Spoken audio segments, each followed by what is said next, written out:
Praise the Lord, জয় যিশু। আমার সমস্ত খ্রিস্ট ভাইদের আমি জানাই অন্তর থেকে অনেক অনেক প্রীতি ও শুভেচ্ছা। আপনারা নিশ্চয়ই ভালো আছেন, সুস্থ আছেন। প্রভুকে আমরা ধন্যবাদ দেব। আমরা যেন তার চরণেতে সর্বদা স্তুতি, প্রশংসা, আরাধনা, তার মধুর গীত আমরা যেন গাইতে পারি, তার কাছ থেকে আমরা যেন শুনতে পারি। এটাই হচ্ছে আমাদের বড় সৌভাগ্য। তো তিনি আমাদের সৌভাগ্য প্রদান করেছেন এখন, কারণ কি প্রভু আরেকটি বিষয় আমাদের মাঝখানে নিয়ে এসেছেন, তার জন্য আমরা কোটি কোটি ধন্যবাদ করব। তো আপনারা যারা প্রথম থেকে এই চ্যানেলটির পাশে আছেন, আপনাদের আমি অন্তর থেকে আমি ধন্যবাদ করছি। এইভাবেই আমরা ঈশ্বরের বাক্যের দ্বারা আমরা একটু একটু করে আমরা বাড়তে যাব, কারণ কি এটা আমরা শেষের সময় এসে গেছি। আমরা সবাই জানি যেমন যেমন চিহ্ন উনি বলেছিলেন সেই সমস্ত চিহ্ন আজ আমরা দেখতে পাচ্ছি। তো আমাদের তাড়াতাড়ি করে আমাদের কি করতে হবে, আমাদের পবিত্র আত্মায় ভরে যেতে হবে। আমাদের যে জীবনের যা কিছু কমি ঘটি, যেগুলো দরকার আছে, সেই সমস্ত জিনিসগুলো যেন আমরা বাক্যের দ্বারা আমরা যেন পূরণ করতে পারি। সেই জন্যই তো আমরা আজকে প্রভুর চরণে এসেছি, কারণ কি বাক্যই পারে কি আমাদেরকে সংশোধন করতে। Praise the Lord.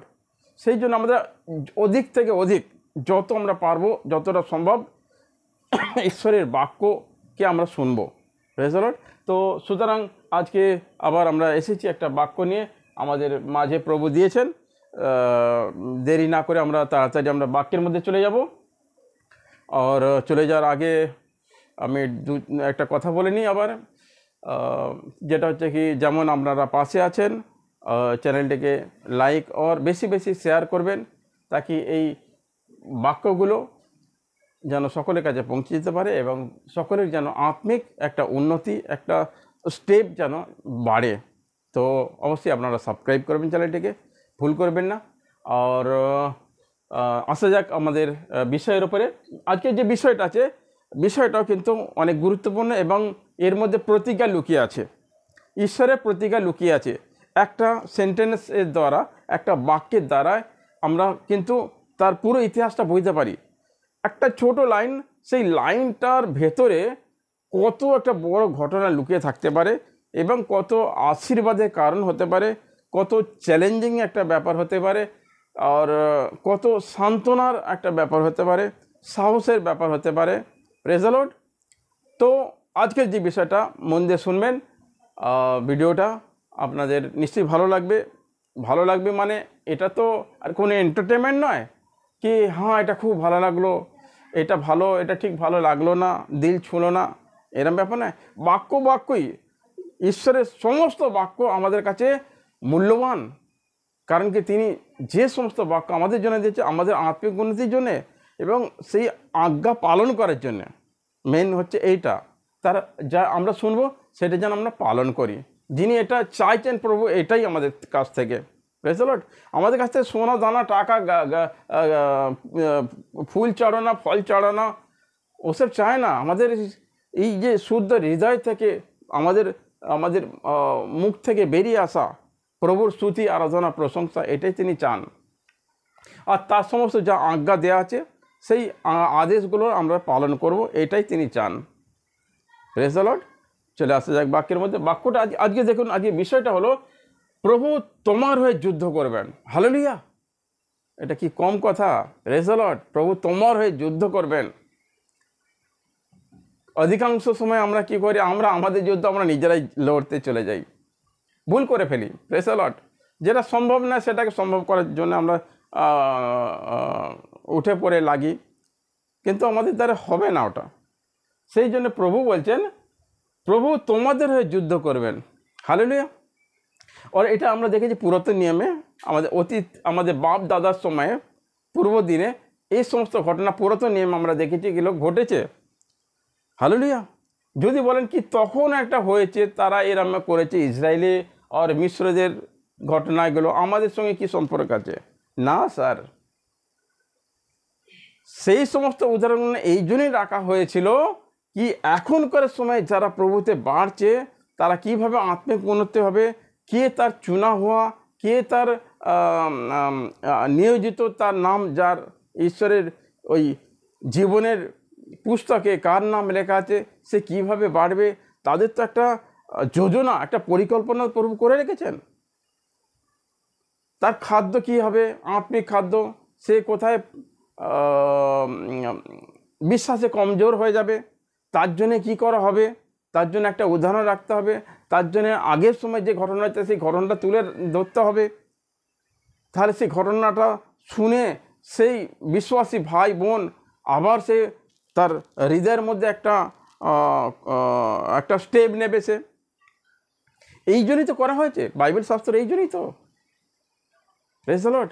আর যে বাইবেল যে লেখা হয়েছে জানেন, বাইবেল লেখা হয়েছে পবিত্র আত্মার দ্বারায়, ঈশ্বরের আত্মার দ্বারায় রচনা করা হয়েছে বাইবেল। Praise the Lord. তাকে একটা মানুষকে কিভাবে সিদ্ধ হতে হবে, শুদ্ধ পবিত্র, তার জীবন কিভাবে চলা উচিত, সমস্ত কিছু নির্ধারণ ঈশ্বরের বাক্য দ্বারা করা হয়েছে। হালেলুয়া। তো আমরা এই বিষয়ের উপর আমরা কথা বলবো, আর প্রভুর মহান কাজকে আমরা দেখব। সেই কাজ দেখার পর আমরা কিন্তু আর ভীত হব না, আর আমরা বিশ্বাসের মধ্যে একদম প্রভুর উপর ভরসা রাখবো। কারণ কি প্রভু বলছেন, আমি তোমার যুদ্ধ লড়াই আমি লড়ব, তুমি শান্ত থাকো আর বিশ্বাসে মজবুত হয়ে থাকো খালি। Praise the Lord. বাক্যের মধ্যে চলে যাব। বাক্যটা হলো যাত্রার পুস্তক, তার 14 অধ্যায় আমরা পড়বো এটা, তারপরে আমরা আগে আগে ঘটনাগুলো দেখে নেব। যাত্রার পুস্তক 14 অধ্যায়, সেখানে আমি 13 বাক্যটি পড়ছি। কিন্তু মসি উত্তরে বলল, ভয় পেয়ে পালিয়ে যেও না, দেখো প্রভু কিভাবে আজ তোমাদের রক্ষা করবেন। তোমরা আর কোনো দিন মিশরীয়দের দেখতে পাবে না। তোমাদের কিছুই করতে হবে না, শুধু শান্ত হয়ে দেখো, চুপচাপ বসে দেখো, প্রভু তোমাদের হয়ে যুদ্ধ করবেন। আমেন। Praise the Lord. একটু প্রার্থনা করে নেব। ধন্যবাদ হো স্বর্গীয় দয়ালু পিতা পরমেশ্বর, প্রভু যিশু, আমি অন্তর থেকে কোটি কোটি ধন্যবাদ করছি প্রভু। আপনি আর একবার প্রভু যে আপনার শাস্ত্র থেকে একটি বাক্যকে আমাদের সামনে তুলে ধরেছেন, আর এই যে বাক্যটা তুলে ধরেছেন তার মধ্যে কিন্তু আপনার একটা প্রতিজ্ঞা আমরা দেখতে পাচ্ছি। আর আপনি আপনার সন্তানদের হয়ে কিভাবে লড়েন বা যুদ্ধ করেন, সেই দৃষ্টান্তটা, সেই তুলনাটা, সেই উদাহরণটা আমাদের সামনে আপনি রাখতে চলেছেন। আর আমরা বিশ্বাস করি এবং আমরা চাই যেটা কি আপনি সহজ আর সরলভাবে আমাদের এই আজকের বিষয়টাকে আমাদের সকল ভাই বোনদের কাছে আপনি উপস্থিত করুন। আমাদের সকলের যেন আত্মা, যে আমাদের হৃদয়ের যে দরজা আছে সেই দরজা যেন খুলে যায়, আমাদের যা কান আছে সেই কান যেন পুরো খুলে যায়, আত্মিক কান। তাহলে আমরা সেই কান দিয়ে শুনবো, আর আমাদের হৃদয়ে গিয়ে সেই বাক্যটা যেন আমরা বসাতে পারি, স্থাপন করতে পারি। তার জন্য আপনি সহায়তা করুন প্রভু। প্রার্থনা প্রভু যিশুর নামে চাইলাম, শুনুন আর গ্রহণ করুন। আমেন। Praise the Lord. তো প্রভু সত্যি আমাদের প্রভু সর্বশ্রেষ্ঠ, এবং আমাদের প্রভু দয়াবান, কৃপাবান, অনুগ্রহকারী পরমেশ্বর। তো বিষয়টা আজকে কী হলো কি, মসি সেখানে ইসরায়েলিদের বলছে কি তোমরা ভয়ে পালিয়ে যেও না, আর তোমরা মিশরবাসীদের আর দেখতে পাবে না। তোমরা আর কি হবে, তোমরা শুধু শান্ত হয়ে দেখে যাও কি ঘটছে, প্রভু তোমাদের হয়ে যুদ্ধ করবেন। হালেলুয়া। প্রভু তোমাদের হয়ে লড়বেন।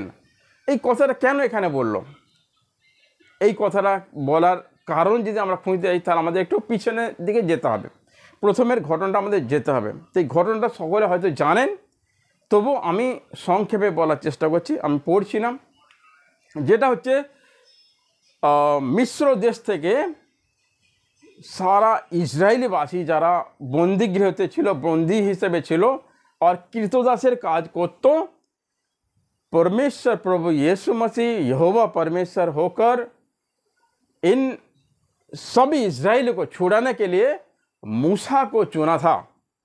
मूसा के नेतृत्व में सारे इजरायली वासी को वहाँ से बाहर निकाल के लाया। Praise the Lord. परमेश्वरेर योजना कत बड़ देखुन।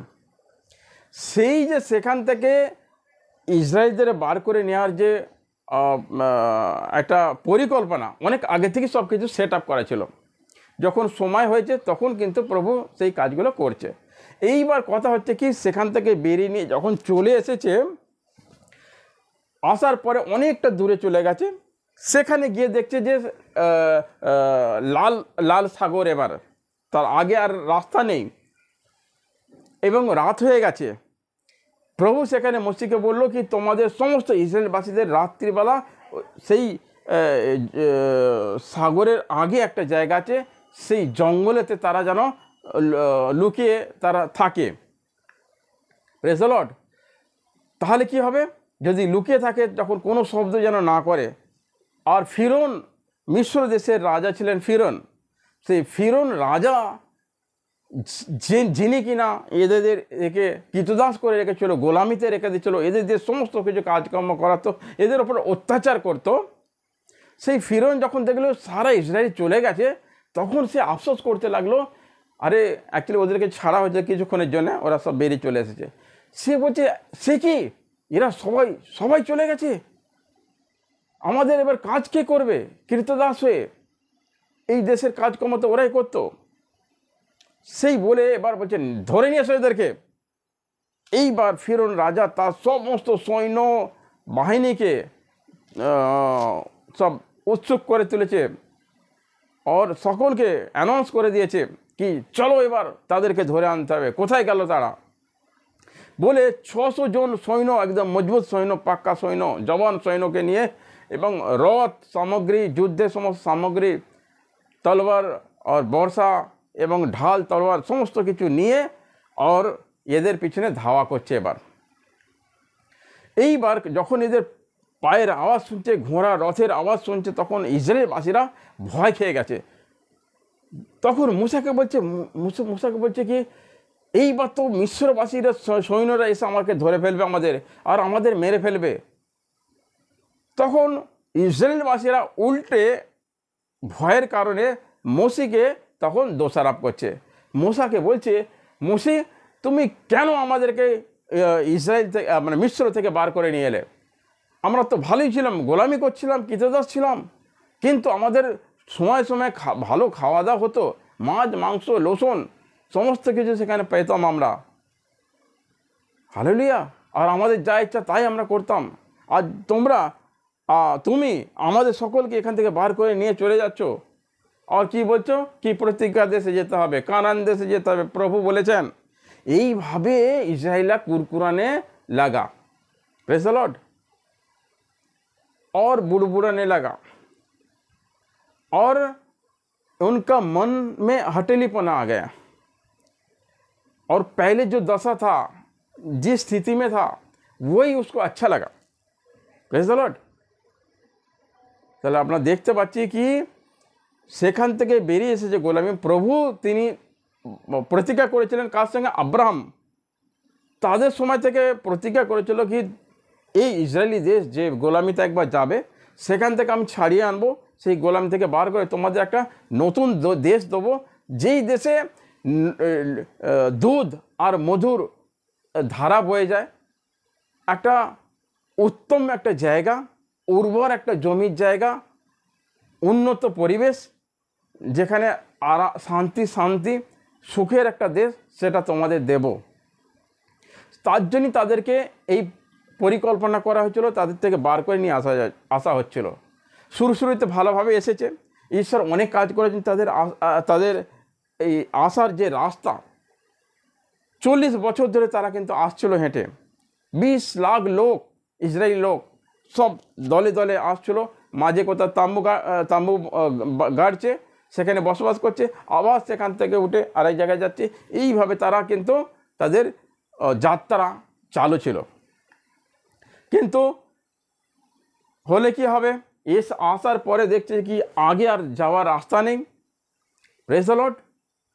তখন এরা কাঁদতে বসেছে এবং বিভিন্ন ধরনের কথা, উল্টা সুল্টা কথা এরা বলতে আরম্ভ করে দিয়েছে কি, এবার আমাদের এদের হাতে মরতে হবে, ভালো হতো ওদের দেশে আমরা মরতাম, এইখানে এসে আমাদের মরতে হবে।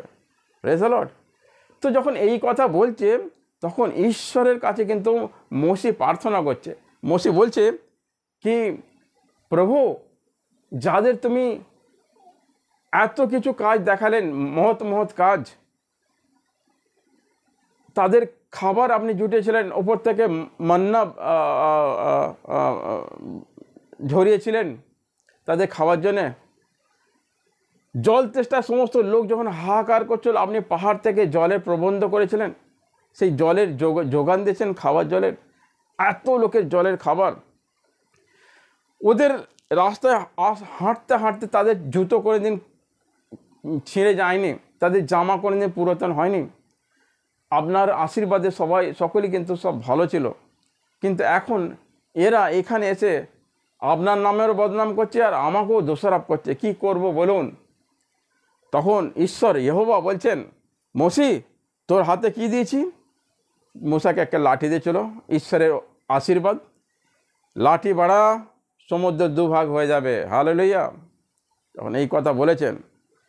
আর মোশেকে যখন সমস্ত কথা বলেছে কি কোনো ভয় নেই, সেই হিসেবে মোশে এবার ইসরায়েলবাসীদের কাছে এই কথা বললেন, ভয় খেও না, মিশরীবাসীদের দেখে তোমরা পালিয়ে যেও না, তোমরা চুপচাপ থাকো, দেখো প্রভুর কাজ, প্রভু কি করতে চলেছেন, প্রভু নিজেই আমাদের হয়ে লড়বেন।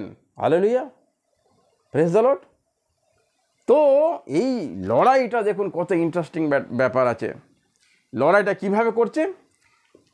মুসাকে বলেছে তুই লাঠি ওই জলের কাছে নিয়ে যা। সেই লাঠি দ্বারাতে সমুদ্র দুভাগ হয়ে গেছে। এত প্রবল জলোচ্ছ্বাস ছিল, জলের প্রবাহ ছিল, সেই জল কিন্তু এক জায়গায় রুকে গেছে, দাঁড়িয়ে পড়েছে। সেই জলের ধারাটা এইভাবে দেওয়ালের মতন হয়ে আছড়ে উঁচু হয়ে পড়ছে এবং পিছন দিকে জলের কানেকশন কাট হয়ে গেছে, সেখানটা একটা রাস্তা বেরিয়ে গেছে। Praise the Lord. আর এখানে দেখা যাচ্ছে এরা ছুটে ছুটে মিশ্রবাসী তার সৈন্যরা ইসরায়েল লোকেদেরকে মারার জন্য তারা একদম কাছাকাছি চলে এসেছে, ধরে ফেলবে। হালেলুয়া। সেই অবস্থায় ইসরায়েলবাসীর সমস্ত তাদের যখন রাস্তা বেড়ে গেছে, সেই সমুদ্রের গর্তের মধ্যে দিয়ে পুরো জমি দেখা যাচ্ছে, নিচের মাঠে শক্ত মাটি বেরিয়ে গেছে, সেখান দিয়ে ইসরায়েলবাসীরা পার হয়ে যাওয়ার জন্য নেমে পড়েছে। যখন অর্ধেক রাস্তায় গেছে তখন মিশ্রবাসীরা কিন্তু সৈন্যরা ফিরৌন রাজার যে নেতৃত্বে এরা সবাই কিন্তু এরাও রাস্তায় নেমে পড়েছে। তখন ওরা অর্ধেক দূর চলে গেছে। Praise the Lord. যাওয়ার পর দেখুন এইবার কি হচ্ছে, এরা ওখান থেকে পেরিয়ে ওপারে উঠে পড়ছে। এবার ধীরে ধীরে যখন সবাই একের পর কমপ্লিট পার হয়ে গেছে, সমুদ্রকে কভার করে ফেলেছে, উপরে ওভারটেক করে ফেলেছে, তখন মিশ্রবাসীরা ফিরৌনের যারা লোক ছিল সৈন্য সামনা, তারা কিন্তু সমুদ্রের মাঝখানে গিয়ে তখন পৌঁছেছে। আর তখন ইসরায়েলবাসীরা ঈশ্বরের যারা সন্তান তারা কিন্তু অটোমেটিক সমুদ্র ক্রস করে ফেলেছে। সেই সময়তে এবার দেখুন প্রভুর কাজ। প্রভুর যে জলোচ্ছ্বাস দাঁড়িয়েছিল পাহাড়ের মতন, দেয়ালের মতন, সেই জলকে এক কাট্টা করে দিল। সেই জল একসঙ্গে কানেকশন হয়ে গেল। এবার প্রবল জলের প্রবাহ একসঙ্গে হওয়ার জন্যে সেই অত গভীর রাস্তার মধ্যে যখন এরা ছিল, জলের মধ্যে এদেরকে চাপা দিয়ে সবাইকে কিন্তু মেরে দিয়েছিল। Praise the Lord. হালেলুয়া। এ হলো परमेश्वरेर काज, ईश्वरेर काज, এটা মানুষের দ্বারা সম্ভব নয়। ये लड़ाई मेरा लड़ाई है। हालेलुया।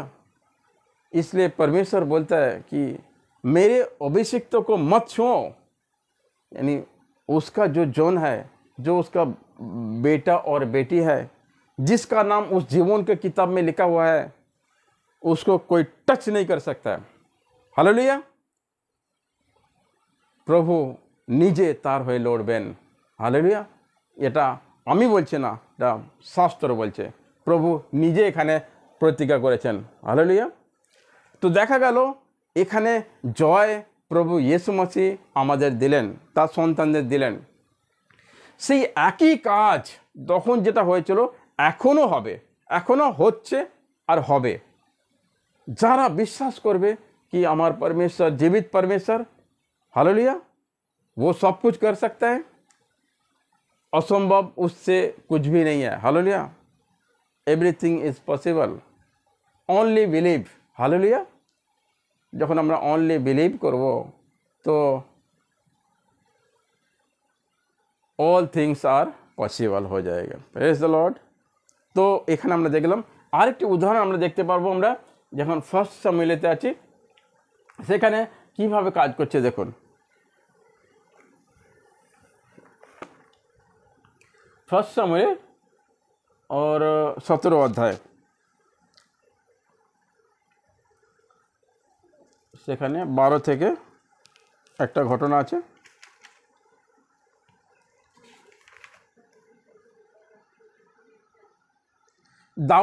দাউদের যে ঘটনাটা আছে এটা আমি সংক্ষেপে বলার চেষ্টা করছি। দাউদ ছোটোখাটো একটা বেটে আর তার বাড়ির যে আছে সে ছোট ছেলে ছিল। এইবার ইসরায়েল লোকেদেরকে প্যালেস্তিন রাজ্য থেকে তার পাশে রাজ্য গলিয়াত বলে একটা লম্বা চৌড়া একটা মানুষ, একদম অসুরের মতন, একদম রোজের রোজ গালাগালি করে ইসরায়েলের লোকেদের আর হুমকি দেয়, ধমকি দেয় कि কে তোরা কে আছিস, আয় আমার সঙ্গে লড়তে, প্রেজ দ্য লর্ড। হামেশা এরম দ্বারা করে, কিন্তু এখানে ইসরায়েলের যে রাজা তিনিও কিছু করতে পারেনি এবং তাদের লড়াইয়ের জন্য কিছু লোককে সেখানে রেখেছিল, তখনও পর্যন্ত তারাও কিছু করতে পারেনি। যারা লড়াইয়ের জন্য সামিল ছিল তারা দাউদের ভাইয়েরাও ছিল, বড় ভাইয়েরা। একদিন হঠাৎ করে দাউদকে বলল কি তুই যা জল খাবার নিয়ে যা দাদাদের জন্য।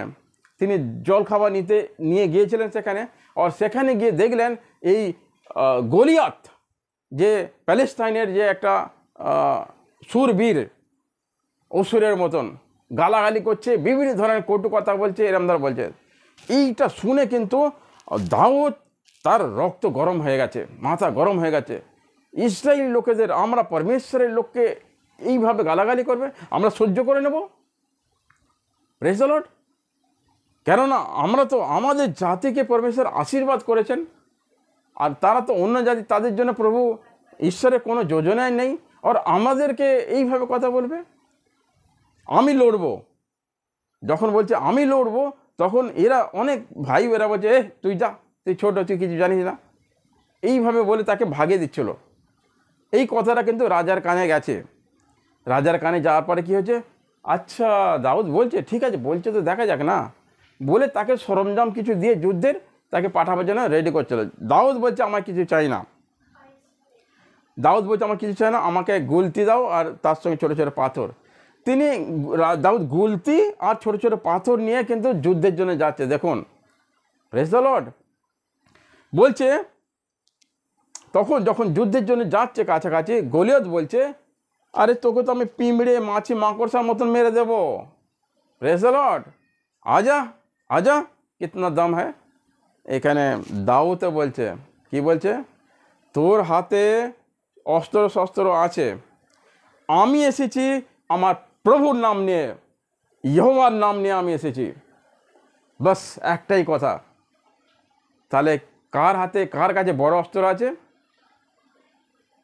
ওই অস্ত্র শস্ত্রের কিছু হয় না, যিনি সৃষ্টিকর্তা সে যদি তার সঙ্গে থাকে তাহলে তাকে কেউ হারাতে পারবে না। কারণ কি, যুদ্ধটা কে করবে? ঈশ্বর নিজে, হালেলুয়া। যখন ये आगे আসছে, আগে গলিয়ত ইতনা বড় লম্বা এক আদমি, और এইখান থেকে দাউদ কী করছে, তার একটা গুলতি নিয়ে একটা পাথর নিয়ে একদম সিধে একটা ছুঁড়ে মেরেছে, তার মাথায় লেগেছে, और লাগতি সে মুখে থুবড়ে খেয়ে পড়ে গেল, আর পড়ে যাওয়া মানে সে মারা গেছে, হালেলুয়া। এইবার প্রশ্ন হচ্ছে, দাউদ কি গুলতি দিয়ে ওকে মারতে পারে বা সে মরে যাবে? মরে না। তাহলে মারলো কে? ঈশ্বর কি বলেছেন এখানে, প্রভু তোমাদের যুদ্ধ করবেন, সে নিজে লড়াই করবে। যখন গলিয়াতকে গুলতি করে মারা হলো, স্বাভাবিকভাবে যখন বন্দুকের গুলি কিংবা কোনো ভি পাথর এইভাবে যখন আসে, সে কিন্তু এইভাবে পড়বে পিছন দিকে, তাই না? কিন্তু এখানে বাইবেল বলছে যখন গুলতি লাগলো পাথর এখানে, সে এইভাবে পড়লো সামনের দিকে। তার মানে এখানে গুলতির পাথরে সে মরেনি, এখানে মারা হয়েছে প্রভু পেছন থেকে তাকে ধাক্কা মেরেছে তাকে। তো লড়াইটা কার? পরমেশ্বরের, প্রভুর। হালেলুয়া। তো আমরা এখান থেকে আমরা বুঝতে পারছি এই সমস্ত ঘটনা থেকে কি প্রভু আমাদের পিছনে আছে, প্রত্যেক বিশ্বাসীর সঙ্গে আছে। ঈশ্বরের বাক্য কোনোদিন ভুল হয় না। আর ঈশ্বরকে কেউ আমরা উংলি দিয়ে দেখাতে পারো না ঈশ্বর ভুল করে। যদি ভুল করে তো আমরা, যদি মিস্টেক হয়, যদি রুকে যাওয়া হয়, যদি বাক্যের অবহেলা করা হয়, সেটা হলো মানুষ, সেটা হলো বিশ্বাসীরা। Praise the Lord. তার কাছে একটা ছোট দাগও আপনার কালো দাগ দেখাতে পারা যাবে না। সে একটা সাদা কাপড়ের মতন পরিষ্কার পরিচ্ছন্ন এবং সর্বগুণাধার। Praise the Lord. তো আমরা বুঝে গেলাম প্রভু যাকে প্রেম করে, যার উপর দয়া করে, তার সঙ্গে তার স্বর্গদূতকেও রাখে তাকে রক্ষা করার জন্য, তাকে কি করার জন্য, তাকে শান্ত থাকতে বলে। আর যুদ্ধটা তিনি করেন। তো এখানে গলিয়তকে মারার পিছে প্রভু ছিল। হালেলুয়া। তো আজকের বিষয়টা আমি এখানে শেষ করব। আরও একটা ঘটনা ছিল, সেটা আমি আজকে বলছি না, আপনারা পড়ে নিতে পারেন। সেটা হচ্ছে 2 সামুয়েল 5 অধ্যায়তে আর একটা ঘটনা আছে। সেটাও কিন্তু দাউদ রাজা পরাজিত করেছেন পালিস্তানদের। সেখানে একটা বড় সংখ্যক একটা দল ছিল, সেখানেও পরমেশ্বর এইভাবে যুদ্ধ করেছেন। তো এরকম অনেক ঘটনা আছে। আমরা এই ঘটনা থেকে আমরা এই সিদ্ধান্তে আমরা আসতে পারি বা এই শিক্ষাটা নিতে পারি কি প্রভু তিনি প্রত্যেক তার ছেলে মেয়ের জন্যে নিজে লড়াইয়ের মাঠে নেমে পড়েন এবং লড়াই আমাদের জিতিয়ে দেন। Praise the Lord. হালেলুয়া। চলুন, আমি আর আগে আসছি না, আমি এখানেই শেষ করছি। আপনারা সকলে ভালো থাকবেন, সুস্থ থাকবেন, আর চ্যানেলটির সঙ্গে থাকবেন। প্রভু আপনাদের অনেক আশীষ করবেন। Praise the Lord. God bless you. Praise the Lord.